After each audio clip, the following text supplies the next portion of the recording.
Hello friends, आप सभी को मेरा नमस्कार। आप सभी का स्वागत है हमारे चैनल पर। आई होप आप सभी बढ़िया होंगे। तो आज प्राचीन भारत के इतिहास में हम नया टॉपिक शुरू करने वाले हैं, वैदिक काल का इतिहास। यानी कि इस वीडियो में हम वैदिक काल के इतिहास के बारे में जानने वाले हैं कि वैदिक काल के इतिहास की जो संस्कृति थी, वैदिक काल को कितने भागों में विभाजित किया गया था, ये सारी चीज़ें हम इस वीडियो में पढ़ने वाले हैं। तो चलिए शुरू करते हैं।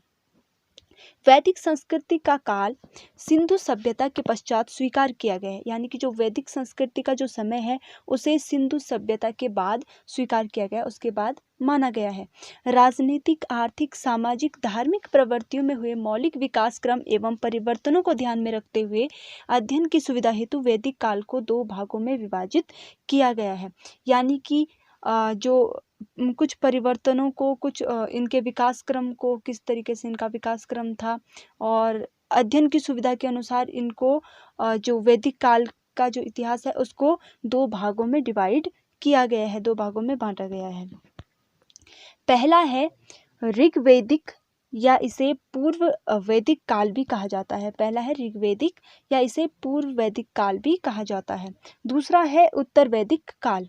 यानी कि जो 2 भाग हैं वैदिक काल के, तो इनमें पहला है ऋग्वैदिक या पूर्व वैदिक काल और दूसरा है उत्तर वैदिक काल। वैदिक सभ्यता का काल। अब हम पहले वैदिक सभ्यता का काल पढ़ेंगे कि कब से इसके समय को माना जाता है। याकूबी एवं तिलक ने ग्रहादि संबंधी उद्धरणों के आधार पर भारत में आर्यों का आगमन 4000 ईस्वी पूर्व निर्धारित किया है। मैक्स मूलर का अनुमान है कि ऋग्वेद काल 1200 ईस्वी पूर्व से 1000 ईस्वी पूर्व तक है, और जो मान्य तिथि है वो है भारत में आर्यों का जो आगमन माना जाता है वो 1500 ईस्वी पूर्व के लगभग हुआ है। ये मान्य तिथि है, इसी को माना जाता है। आर्यों का मूल स्थान, आर्य किस प्रदेश के मूल निवासी थे, यह भारतीय इतिहास का एक विवादास्पद प्रश्न है। यानी कि आर्यों के बारे में कोई निश्चित जानकारी नहीं है कि ये कौन से देश से थे, आर्य कहाँ के थे, और भारतीय इतिहास में ये आज भी एक विवादास्पद प्रश्न बना हुआ है, विवाद का प्रश्न बना हुआ है। और इस संबंध में विभिन्न विद्वानों द्वारा दिए गए कुछ मत जो हैं वो आप लोग को मैं बता रही हूँ। संक्षेप में उन मतों को बता रही हूँ कि उनके अनुसार आर्य कहाँ के थे।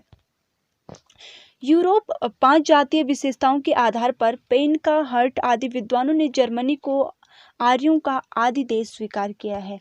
यानी कि जो ये कुछ विद्वान थे, पेन का हर्ट आदि जो विद्वान थे, इन्होंने जर्मनी को आर्यों का आदि देश स्वीकार किया। आदि का मतलब होता है आरंभ का या शुरू का। यानी कि आर्यों का आगमन, जो आर्यों की जो शुरुआती देश जो इन्होंने माना है वो माना है जर्मनी को।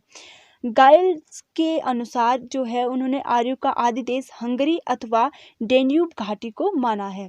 Mayor, Peake, Gordon, Childe, Piggott, Nehring, Brandenstein ने दक्षिणी रूस को आर्यों का मूल निवास स्थान माना है। यह मत सर्वाधिक मान्य है।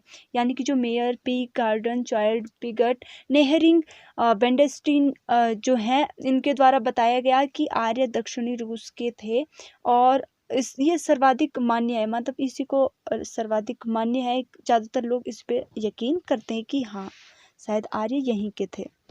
सर्वप्रथम जेडी रोड ने 1820 में ईरानी ग्रंथ जेंदा अवेस्ता के आधार पर आर्यों को बैक्टीरिया का मूल निवासी माना था। और 1859 में प्रसिद्ध जर्मन विद्वान जिनका नाम था मैक्स मूलर, तो मैक्स मूलर ने मध्य एशिया को आर्यों का देश घोषित किया था। इनके अनुसार मध्य एशिया आर्यों का देश था। तो ये विद्वान थे, अपने अलग अलग मत थे हर किसी के। डॉक्टर अविनाश चंद्र ने सप्त सैंधव प्रदेश को आर्यों का मूल निवास माना था। गंगानाथ झा के अनुसार आर्यों का आदि जो देश था वो भारतवर्ष का ब्रह्मर्षि देश था। और एडी कल्लू ने कश्मीर, डी.एस. त्रिवेद ने मुल्तान के देविका प्रदेश तथा डॉक्टर राजबली पांडे ने मध्य प्रदेश को आर्यों का देश माना है, आदि देश माना है। यानी कि अपने अपने हिसाब की सबके अलग अलग मत थे।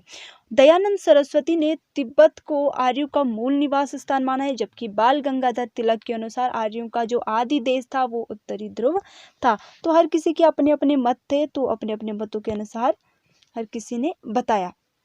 अब आता है वैदिक आर्यों का भौगोलिक विस्तार। यानी कि उस टाइम का जो भौगोलिक विस्तार था वो उसके बारे में बताया जा रहा है।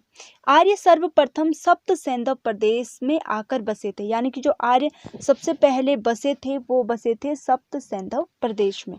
यहीं आकर सबसे पहले आर्य बसे थे, वो जहाँ से भी आए थे सबसे पहले सप्त सैंधव प्रदेश में बसे थे। आर्यों का भौगोलिक विस्तार जिस क्षेत्र में था उसमें अफगानिस्तान, पंजाब, राजस्थान, हरियाणा तथा वर्तमान उत्तर प्रदेश गंगा नदी तक एवं यमुना नदी के पश्चिम के कुछ भाग सम्मिलित थे, यानी कि इन स्थानों पे वो लोग बसे हुए थे आर्य उस टाइम। अफगानिस्तान की अनेक नदियों का उल्लेख ऋग्वेद में है, जिनमें प्रमुख हैं कुबा यानी कि काबुल, सुवास्तु स्वात, कुंभू कुर्रम और गोमती गोमाल। ऋग्वेद में आर्य निवास के लिए सर्वत्र सप्त सैंधव शब्द का प्रयोग हुआ है, यानी कि जो आर्यों का निवास माना जाता है वो सप्त सैंधव इनके लिए प्रयोग किया गया है। इस क्षेत्र की 7 नदियों का उल्लेख ऋग्वेद में प्राप्त होता है। सिंधु, सरस्वती, शत्रुदी यानी कि जिसको सतलज भी बोला जाता है, विपाशा, व्यास, परुष्णी, रावी, असिकनी, चिनाब और वितस्ता, झेलम। ऋग्वेद में गंगा नदी का 1 बार तथा यमुना नदी का 3 बार उल्लेख किया गया है। जो ऋग्वेद है सबसे प्राचीनतम वेद, तो इसमें जो गंगा नदी का उल्लेख है वो 1 बार किया गया है और यमुना नदी का उल्लेख 3 बार किया गया है। सरस्वती एवं दृष्टद्युति नदियों के बीच का प्रदेश सबसे पुनीत समझा जाता है, जिसे ब्रह्मवर्त भी कहा जाता है, यानी कि ब्रह्मवर्त के नाम से इसे जाना जाता है। और पुनीत का अर्थ होता है पवित्र। पुनीत का अर्थ होता है पवित्र। अब आता है जातीय एवं अंतरजातीय युद्ध, यानी कि आर्यों के अलावा जो अनार्य थे तो उनके बीच का जो युद्ध था उसके बारे में बताया जा रहा है। आर्यों के आपसी तथा यहाँ के मूल निवासी अनार्यों के साथ युद्ध के अनेक प्रमाण मिलते हैं कि किस प्रकार से युद्ध हुआ था उन लोगों में। यदु और तुर्वस ऋग्वैदिक काल में आर्यों के 2 प्रधान जन थे, यानी कि जो यदु और तुर्वस थे ये ऋग्वैदिक काल था जब उसमें आर्यों के 2 प्रधान जन थे, यानी कि मुख्य जन थे। यदु का संबंध पशु या पशु से था। तुर्वस ने पार्थिव नामक एक राजा के साथ युद्ध किया था। यदु और तुर्वस जन भारत में आने वाले नवागंतुक दल था। भरत जन इनसे प्राचीन था, यानी कि जो भरत जन था वो इनसे प्राचीन था, इनसे पुराना था। आर्य इंद्र के उपासक थे। जो आर्य थे वो इंद्र की उपासना करते थे और शायद 2 दलों में विभक्त थे। तब इसी से यही पता 2 जन थे तो शायद 2 दलों में विभक्त थे, बंटे हुए थे। एक दल में संजय और भरत या त्रिस्तु जन थे, जिनका यशोगान भारद्वाज ने पुरोहित परिवार ने किया था। और दूसरे दल में यशु, तुर्वस, द्रुयु, अनु, पुरु नामक 5 जन थे। ये 5 लोग इसमें थे दूसरे दल में। तो आई होप आप लोग को वीडियो पसंद आई होगी, तो वीडियो को लाइक कीजिएगा, चैनल को सब्सक्राइब कीजिएगा। और अगले वीडियो में हम वैदिक साहित्य के बारे में पढ़ेंगे। वैदिक साहित्य क्या था ये सारी चीज़ें हम अगले वीडियो में पढ़ने वाले, वीडियो के अगले पार्ट में।